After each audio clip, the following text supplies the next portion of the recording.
আসলে এই ঈদের দিন থেকে শুরু করে আজ মানে গতকাল পর্যন্ত আমার এভরিডে সকাল বিকাল রাত আমি আমার সিনেমার জন্য প্রত্যেকটা হলে গিয়েছি, অডিয়েন্সের সাথে ইন্টারঅ্যাক্ট করেছি, বাসায় সময় একদম দিতে পারিনি। সো আজকে আমার মেয়ের জন্য আমার ডেট পুরাটা তাকে দেয়া।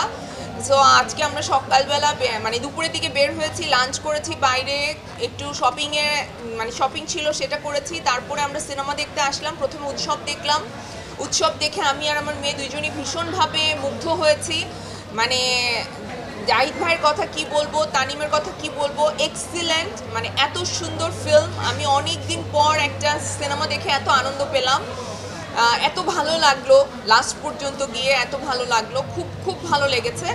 আর এখন ইনসাফ দেখবো, সো বেশি সময় নেই হাতে, এখন আমাদের শোটা শুরু হয়ে যাবে। কেমন লাগলো উৎসব? উৎসব কেমন লাগলো এটা বলো। কেমন ভালো? ও অনেক কম কথা বলে। হ্যাঁ, আমার মেয়ে এশা মার্ডার দেখেছে। মায়ের অভিনয় কেমন লেগেছে? এশা মার্ডারের গল্প কেমন হয়েছে? খারাপ লাগলো না, ভালো লাগলো? না, মায়ের অ্যাক্টিং অনেক ভালো হয়েছে। মুভিটা অনেক ভালো ছিল। I like the story line and সব ক্যারেক্টারগুলো অনেক ভালো ছিল। দর্শক হিসেবে কোনো সাজেশন ছিল মার জন্য? না।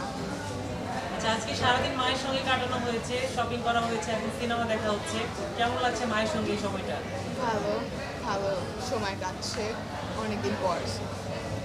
আর আমি আবার ড্রাইভ করছি, আমার ড্রাইভার নাই। আমি এই এই এই ঈদের দিন থেকে আজকে পর্যন্ত এভরিডে ড্রাইভ করে করে সব জায়গায় গেছি। মানে যা তা অবস্থা, আমি অত ভালো পার্ক করতে পারি না। মানে আমাকে যে আল্লাহ রহম করে যে কেউ না কেউ থাকে, তারা আমাকে হেল্প করে। আশেপাশের ড্রাইভার যারা থাকেন, দারোয়ান যারা থাকেন, গার্ড যারা থাকেন, তারা হেল্প করেন। আমি খুবই কষ্ট করে পার্ক করি এবং এই বারবার মানে এক এক জায়গায় যেতে আমার ভীষণ কষ্ট হয়ে যাচ্ছে। আমার ড্রাইভার কালকে আসবে, সো আল্লাহ আমাকে বাঁচাবে আর কি। পরশু আসবে, নট কালকে। কালকেও একটা হ্যাসেল যাবে, কালকে আমাদের স্পেশাল স্ক্রিনিং আছে। সো দেখা যাক, এখন আমাদের শো শুরু হয়ে গেছে। সবাইকে ধন্যবাদ, থ্যাংক ইউ। না, এইটা মনে হয় ইচ্ছা করে কি, আমি এমনি পরেছিলাম, পরে দেখি ও ব্ল্যাক পরেছে। বাট আমরা তো অনেক একরকম কাপড় পরি আসলে। আবার একটা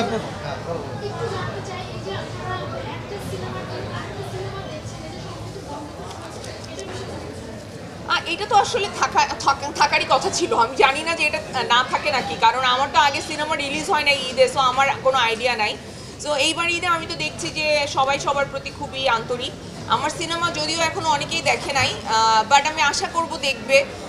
অনেকে পছন্দ করে তাও দেখে নাই, আবার অনেকে অনেক অপছন্দ করে আমাকে, তাই দেখতে পারছে না কষ্টের চোটে। কিন্তু যাই থাকুক, কষ্ট নিয়ে হলেও দেখতে পারে, অসুবিধা নাই। মানে বিরক্তি নিয়েও দেখা যায় অনেক কিছু। আমি তাণ্ডব দেখবো, তাণ্ডবের তো টিকিটই নাই, কিভাবে দেখবো? সো আমি এই 2-3 দিনের মধ্যেই দেখবো তাণ্ডব।